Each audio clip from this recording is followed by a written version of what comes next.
So this is our first topic. This is very much the introduction to what we're looking at in terms of the economy.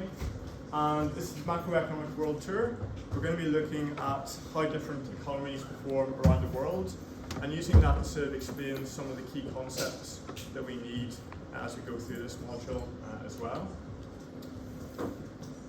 So in terms of what macroeconomics is, you should hopefully have an idea roughly.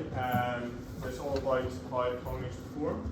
But particularly with this, we're thinking about what influences that performance of economies.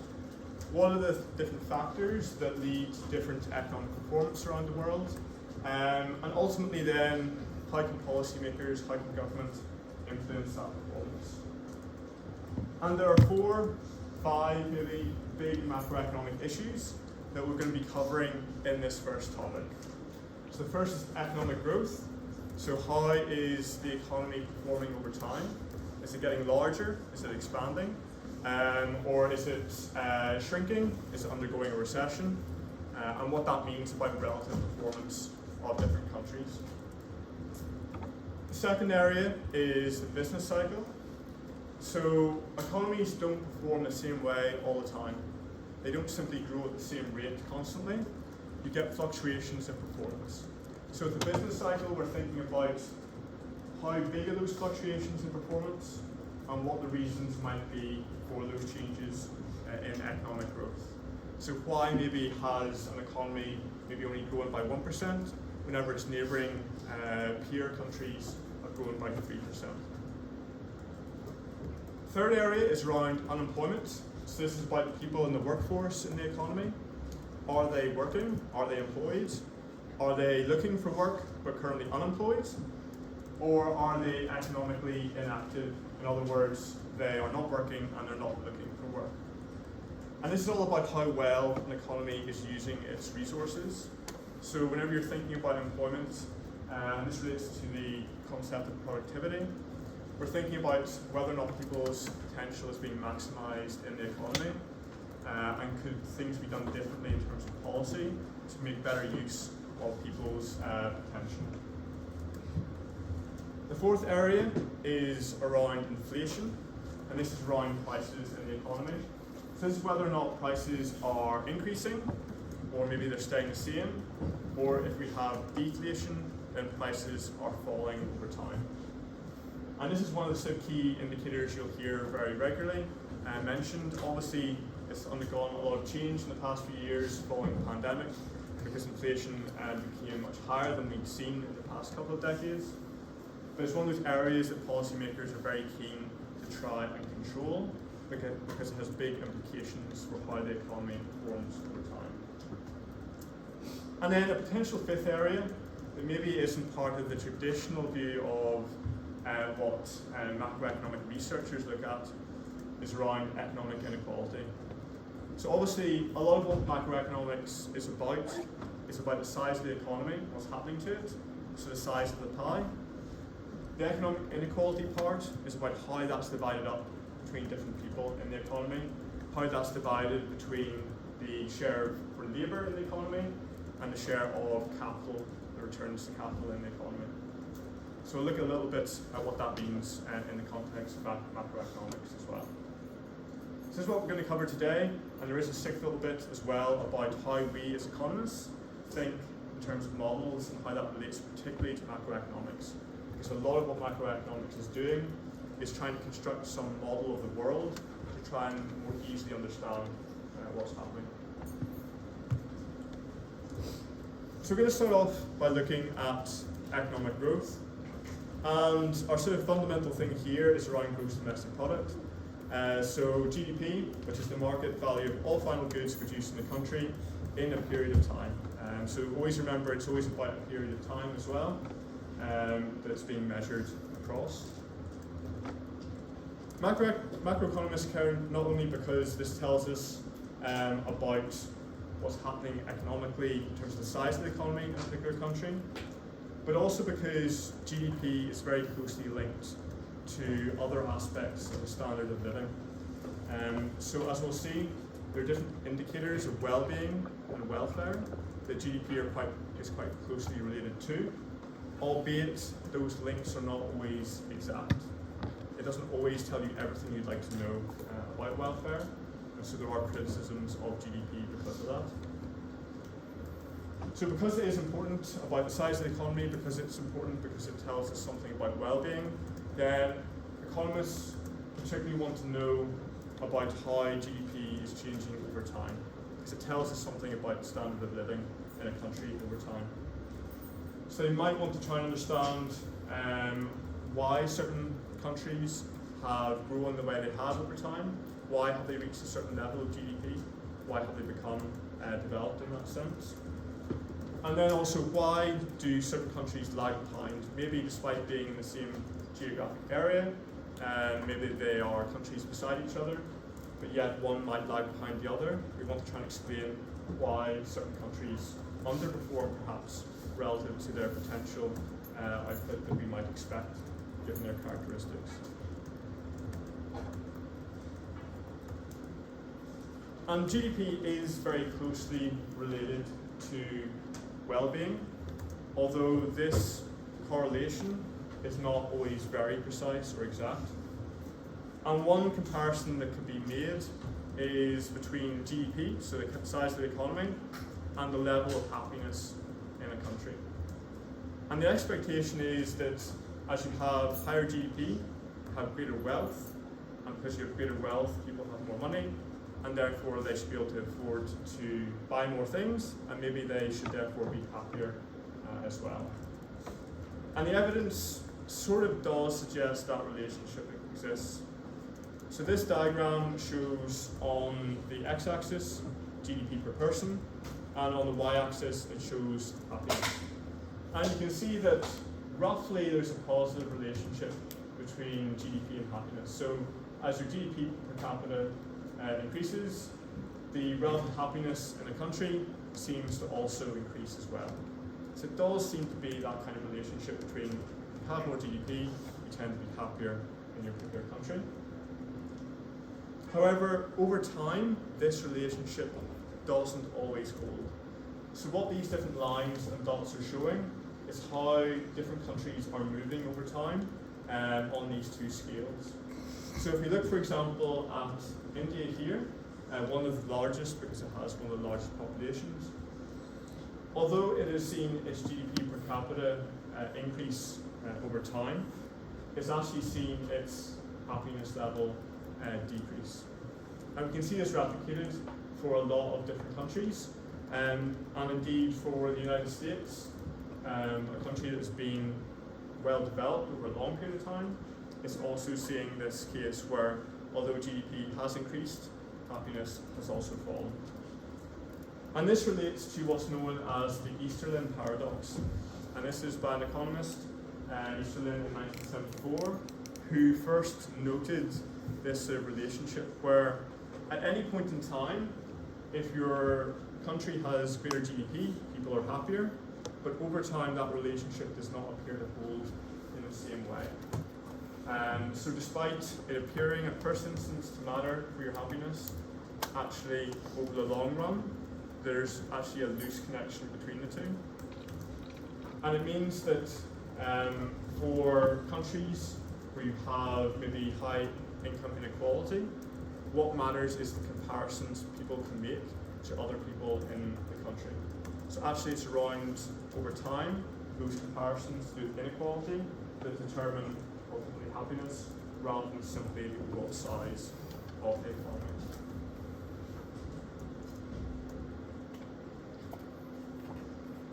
And we can look at other relationships as well that are more specifically sort of economics in terms of output or consumption. So this first one is the relationship between GDP on the x-axis, GDP per capita, and then consumption per capita on the y-axis.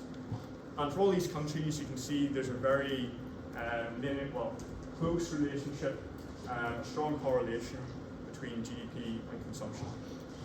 Now, there's a very good reason why there's a strong correlation between these two.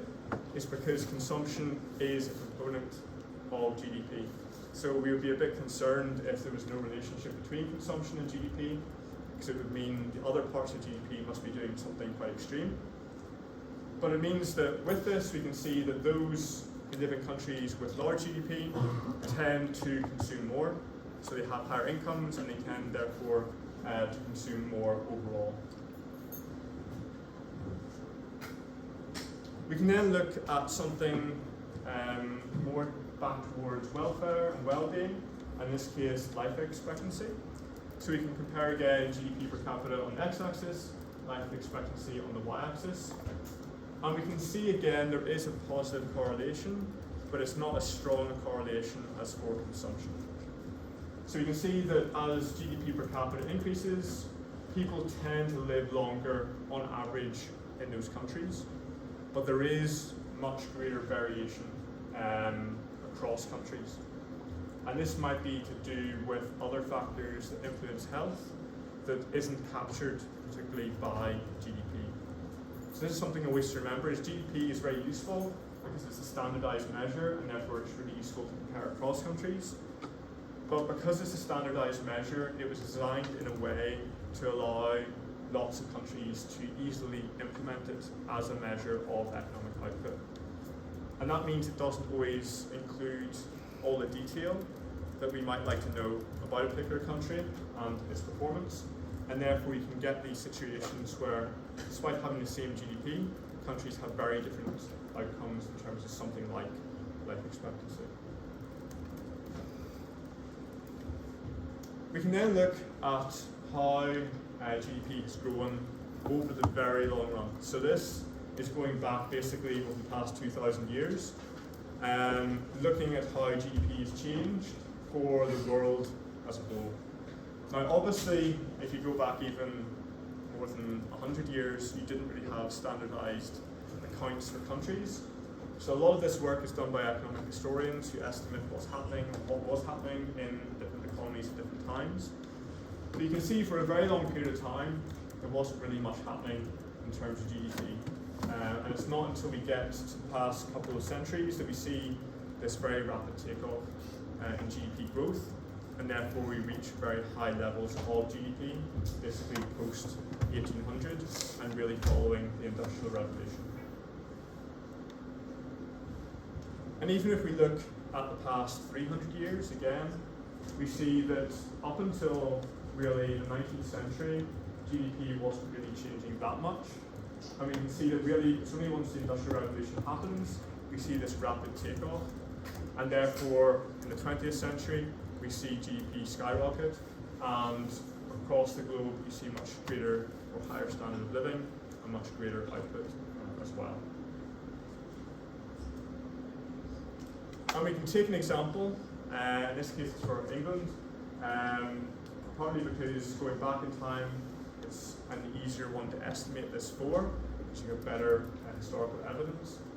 But you can see that even for where was the centre of the Industrial Revolution, prior to that, GDP wasn't really changing that much, and then once you go past the mid-19th century, GDP takes off in terms of growth. One thing as well to note is on this graph, you can see particular moments or important economic moments and how it affected GDP overall in its absolute level. So the first variation here is the First World War, the second one is the Second World War, and then we go through this 1970s, and ultimately then we're getting here towards the Great Financial Crisis of 2008. So these big events that you may have heard of and know about then do show through in terms of GDP performance over time, even whenever you have this kind of scale as well. But a key thing with GDP is, by itself, GDP alone doesn't actually tell you that much about economic performance. And that's because we also need to think about the population of the country that we're looking at as well.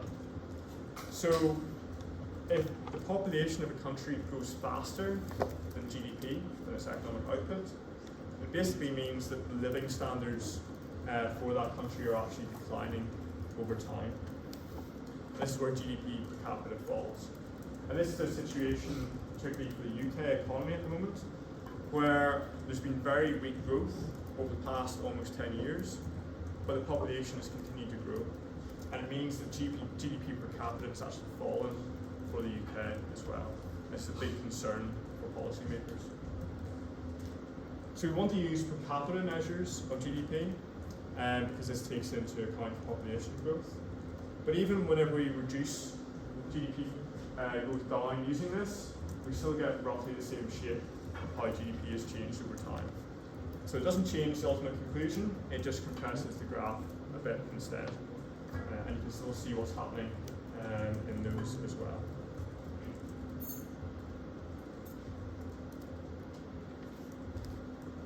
In terms of GDP per capita around the world, we do have quite big disparities as well.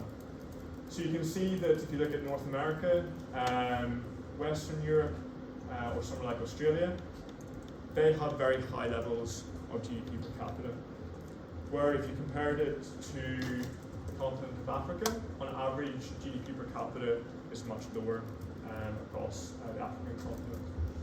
However, even for somewhere like Africa, there is variation between countries as well, and quite substantial variation. So if you look at the scale here, the two bottom colours, basically you're going between $2,500 and $5,000. That's a doubling of GDP per capita. So that is quite a meaningful difference. If you give someone twice the amount of income they normally earned, they would notice. And that means even for those areas that are relatively poor in terms of GDP per capita, you do see quite large variation as well. And even whenever you look at the most well-off countries, so if you compare the UK and Germany, although here you probably wouldn't think there's that much difference between them, actually the UK is a reasonable amount behind Germany in terms of GDP per capita, maybe as much as 10% or 15%. So you still get quite a large variation even between countries that are most well-off.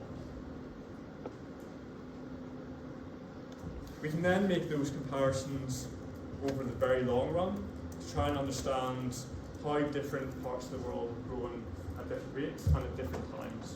Because not everywhere has had the same level of GDP as everywhere else, or grown at the same rate. And we can see that if you go back 2,000 years, India and China would account for the vast majority of GDP for the globe at that time. But as you go forward in time, particularly as you go through the Industrial Revolution in the United States, it sees its share massively increase and becomes the dominant economy in the world during the 20th century.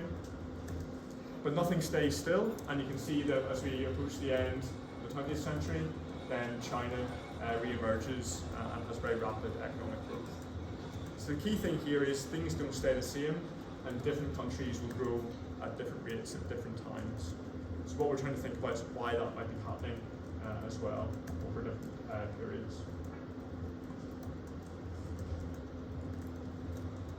And we can look at different countries and how they performed over time. They do all show roughly the same pattern over time, what's termed this hockey stick shape. We get a very rapid increase and towards the end of the 20th century and into the 21st century. But different countries have performed and realised that growth at different points in time. So if you look at the United States, it's the one that really took off earliest and is still pretty much the leader amongst these countries in terms of GDP per capita. In contrast, if we look at somewhere like Argentina, Argentina used to be very rich in comparison to other countries, but it basically didn't improve over the second half of the 20th century. It stayed where it already was. So in effect, in relative terms, it's fallen further behind because it hasn't seen this absolute growth in GDP per capita. And then you have somewhere like South Korea, which has seen extremely rapid growth in a very short period of time. So it's gone from being, in the middle of the 20th century, one of the lowest levels, rapidly increasing to being up there with the more mature economies that had seen GDP grow much earlier. South Korea has therefore experienced a very rapid period of economic growth. And that's one of the key things with this diagram, is that for those countries that saw growth earlier, they could grow at a lower rate and still reach these high levels. Whereas these countries, if they are to reach this much higher level, they will have to grow very rapidly. And that's why South Korea is an example of one that's successfully been able to do that over time.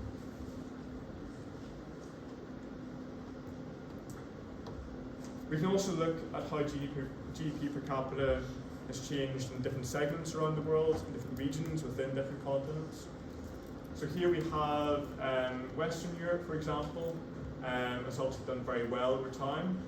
Interestingly, it has lagged behind what's termed the Western offshoots. So this is a term that refers to USA, Canada, Australia, and New Zealand.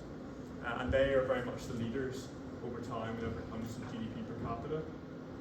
And then you have other areas that have not quite performed as well. We have here, for example, Eastern Europe. So here in the yellow, you see it has this massive dip during the end of the 20th century. And that's basically whenever the Soviet Union collapses. It's a big economic disruption across the continent, particularly for Eastern Europe. And it undergoes this very rapid decline, but it does bounce back again, particularly once we hit the 21st century. But then if we look at somewhere like Africa, the African continent, it hasn't really yet experienced the kind of growth that other areas have. So it's the one that just lagged behind at this stage. And for most countries over time, they do see their GDP per capita grow. It is relatively rare for a country to actually get smaller in terms of its GDP per capita, particularly over the long run. Now obviously we might expect in a recession for the economy to contract and therefore GDP per capita would fall. But over the long run you'd expect it to increase. So this is looking at GDP per capita in 1950 versus GDP per capita in 2016. And basically any country that is above this diagonal line has seen GDP per capita grow. It's had a positive increase in GDP per capita. But there have been a small number of countries that have seen GDP per capita shrink in real terms over that period. So examples include Zimbabwe, which has had a 10% decrease, Afghanistan, which is minus 20%, and Sierra Leone, which is minus 60%. It's a very substantial fall in overall economic output for the country, but also the implications of that for welfare for those who are there in the population. In contrast, we saw South Korea that increased massively during the second half of the 20th century, and it's one of the ones right up here, right at the top. So you know, South Korea, Taiwan, and some of the Eastern Asian countries, and they've seen GDP per capita increase by a factor of 30 during this period of time. So there's some countries that have seen a massive increase, but there's a small handful that have not seen much of an increase, or indeed some have seen a decrease over time as well.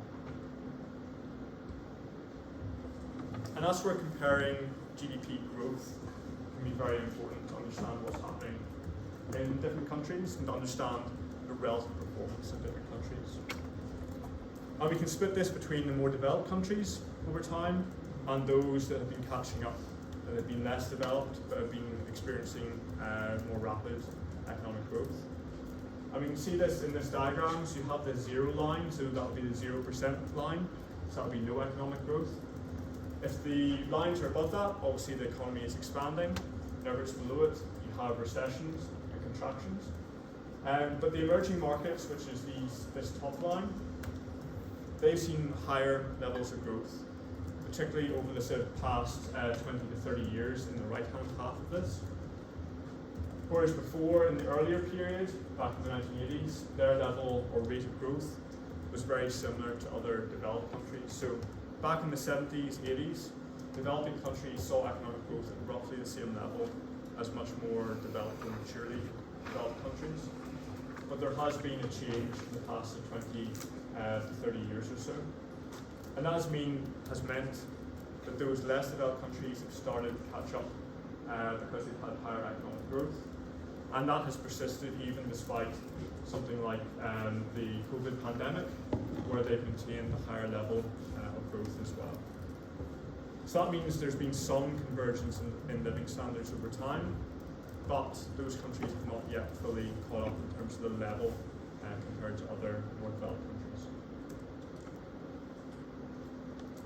It's perhaps slightly surprising that it's taken so long for some of these less developed countries to actually start to catch up. And that's because there's a difference between how the economy might perform if you're more advanced or closer to the production possibility frontier in terms of technology. So for advanced economies, they tend to grow through a couple of different ways. So one is through capital deepening, and that's where there's increased investment in the economy per worker. So increasing the amount of capital you have in the economy per worker should mean that you can produce more with a set number of people. However, as you add more capital, it doesn't necessarily mean you get as much out of it whenever you increase investment. And this diminishing marginal return, so getting less from every extra pound you spend, means that it doesn't always grow as quickly despite adding more capital into the economy. And that's why developed economies tend not to see as high levels of economic growth, because it becomes much more difficult to do that whenever the economy is already performing quite well. Population growth is another way the economy can expand. However, it may not have much of an effect on actual per capita growth. It's relatively unusual for a more economically developed country to see economic growth simply from, or rather, per capita economic growth simply from having more people. It's only maybe if they have an immigration policy that focuses on bringing in those with higher skills that you might see greater growth as that helps the economy.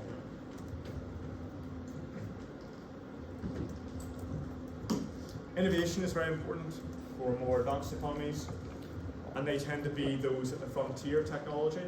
So they're trying to push out that frontier, and so investment around innovation is very important, and is one of the main ways government focuses currently on trying to increase GDP per capita for more advanced economies. And historically, for those that grew earlier and now are more advanced, they tend to see economic growth around on average 2.5%. Sometimes maybe higher to a bit over 3%, but it doesn't tend to get that high in terms of a figure. So if you looked at the UK's average growth from about the mid-1950s until now, it's roughly 2.5%. So that's pretty consistent with what we'd expect for a lot of countries that saw growth much earlier in time. But instead, for emerging and developing economies, they tend to grow much faster. And it can be as high as 10% in real terms for a number of years that they're able to sustain as well. And they tend to have much lower capital per worker than advanced economies, and that makes it potentially easier for them to start to catch up. Because whenever they add that new investment in capital, it has a much greater difference for their economy compared to those who already have a lot of capital in their economy. And also, in terms of technology and innovation, they can imitate what the more advanced economies are doing. So rather than having to work at that frontier in terms of technology, they can learn from what's happening elsewhere and focus on applying it in their economy, importing technology, importing knowledge, and focusing on the practicalities of that within the economy, rather than focusing on trying to push out that knowledge frontier over time. So that means it should, for them, be easier in some ways to grow, but there is a big caveat to that, and that's around institutions. What a lot of economic evidence shows is one of the key reasons for differences in economic growth is around institutions. The institutions that exist in different countries and how they support economic growth.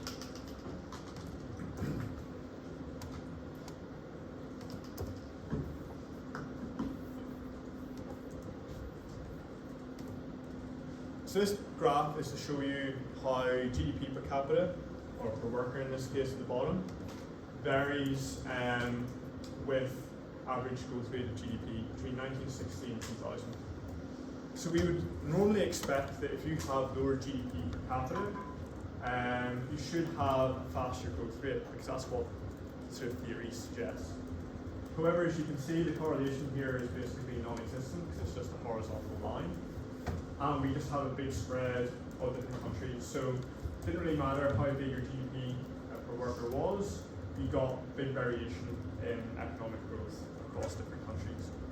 So there, it doesn't appear to be any clear relationship between where you are in terms of your level of GDP per capita and then how that's changing over time with growth rate. However, if we look at a more selective sample of countries from the OECD, so these are countries that have signed up to particular rules around supporting economic development, around free trade and supporting market economies. We can see for these OECD countries that actually, when we compare their GDP level at the bottom versus growth, we do see that economies with higher levels of GDP per worker back in 1960 tended to grow much more slowly than those that were poorer back in 1960. So that does fit with the evidence and what we would expect with the theory, that if you are poorer at any point in time, you should be able to grow faster in terms of your GDP. But for these countries, this is where it's happening, and these countries share quite similar institutions. So it suggests that convergence, so countries getting closer together in terms of their GDP per capita level, is conditional. And it's conditional on some kind of characteristics in the economy to do with their institutions in some sense. Now, there will be a lot of dispute about what those characteristics should be. There's a lot of dispute about whether or not this is to do with particular institutions that we see in the West, or is this something where it needs to be institutions that are appropriate to the context. And that's where a lot of the economic research has been more recently around institutions, and trying to understand what actually matters in different contexts, in different cultures, because you can't necessarily take one institution and put it in a different country and expect it to perform in exactly the same way.